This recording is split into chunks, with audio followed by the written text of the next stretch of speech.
Hello everyone. So we are discussing the back exercise questions of the chapter Classification of Elements and Periodicity in Properties. And today we will discuss question number 4. So here the question is, on the basis of quantum numbers, justify that the sixth period of the periodic table should have 32 elements. क्या justify करना है बेटा कि sixth period of the periodic table में present होते हैं 32 elements. ठीक है, कैसे करेंगे देखो. उसके लिए हमने यहाँ पर थोड़ी सी हेल्प ली है चैप्टर सेकंड की, that is structure of atom. वहां से हमने लिया बेटा figure 2.17 which explains the order of filling of orbitals.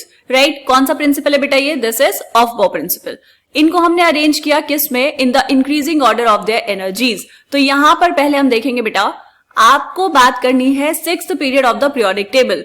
तो for sixth period principal quantum number की वैल्यू कितनी बेटा? जितना होता है पीरियड नंबर उतना ही हम लेते हैं principal quantum number. So principal quantum number मतलब n इज इक्वल्स टू 6.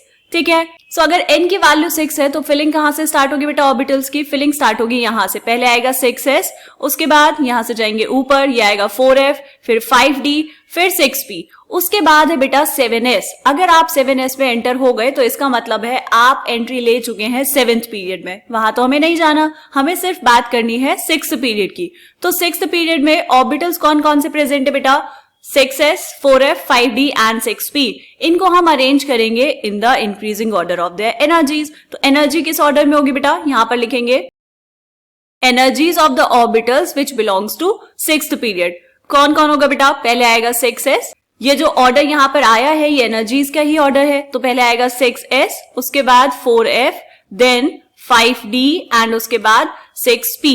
यहां पर अगर आप ध्यान से देखेंगे बेटा तो 6d ऑर्बिटल भी एग्जिस्ट करता है, 5f ऑर्बिटल भी एग्जिस्ट करता है, लेकिन उनकी फिलिंग होगी 7th पीरियड में. 6th पीरियड में इनकी फिलिंग नहीं होगी, इसीलिए हमने सिर्फ ये 4 ऑर्बिटल्स लिए हैं. क्या ये बात समझ आई? वैसे भी बेटा हमारे पास टोटल एलिमेंट्स कितने हैं? 118. तो पूरी पीरियोडिक टेबल में सिर्फ और सिर्फ फिलिंग होती है f ऑर्बिटल्स तक. राइट? उसके बाद फिलिंग नहीं होती है. क्लियर? तो यहां पर आपने लिया 6s, 4f, 5d and 6p. अब अगर हम इनमें बात करें बेटा ऑर्बिटल्स की, तो 6s कैसा होगा? 6s होगा कुछ ऐसा. उसके बाद बनाओ 4f. f में कितने बेटा? f में होते हैं यहां पर 7 orbitals. So 1 2 3 4 5 6 and this is 7. Then 5d. 5d में कितने बेटा? इसमें होंगे 5 1 2 3 4 एंड 5. 6p में कितने?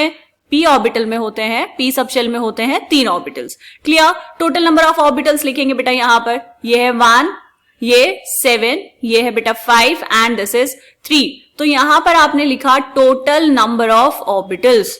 ऐड कर लेंगे सबको. ऐड करके कितना आएगा बेटा? 1 plus 7 plus 5 plus 3 is equals to, देखो 7 plus 3 is 10 plus 5 15 and plus 1 is 16. तो टोटल आपके पास 16 ऑर्बिटल्स हैं. एक ऑर्बिटल में कितने इलेक्ट्रॉन्स फिल कर सकते हैं बेटा? एक ऑर्बिटल में मैक्सिमम हम फिल कर सकते हैं 2 इलेक्ट्रॉन्स. ये कहां से आता है? पॉलीज एक्सक्लूजन प्रिंसिपल से, जो हम चैप्टर 2 में पढ़ चुके हैं. राइट? तो एक ऑर्बिटल में अगर आप 2 इलेक्ट्रॉन्स फिल करते हैं बेटा तो टोटल नंबर ऑफ इलेक्ट्रॉन्स कितने होंगे? टोटल नंबर ऑफ इलेक्ट्रॉन्स हो जाएंगे आपके पास 32.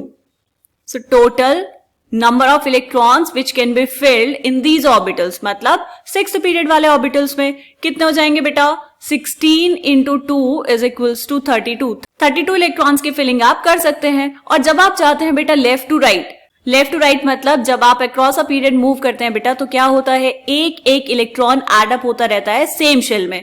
तो इसका मतलब क्या हुआ बेटा कि टोटल कितने एलिमेंट्स होंगे वहां पर? सिक्स्थ पीरियड में टोटल जो एलिमेंट्स प्रेजेंट होंगे वो होंगे बेटा 32. ठीक है, 32 एलिमेंट्स वहां पर हो जाएंगे. यही आपको एक्सप्लेन करना था. ये हमने यहां पर अच्छे से एक्सप्लेन कर दिया है. आप इसको ऐसे ही स्टेप वाइज लिख के समझा सकते हैं. ठीक है बेटा, क्वेश्चन समझ आया? ऐसा ही एक एग्जाम्पल हम इस चैप्टर में कर चुके हैं. आप चाहें तो जाकर वो भी चेक कर सकते हैं. आपकी प्रैक्टिस हो जाएगी और आपको ये क्वेश्चन अच्छे से समझ आ जाएगा. ठीक है बेटा, डन. चलो मिलेंगे नेक्स्ट क्वेश्चन में. तब तक के लिए बाय बाय.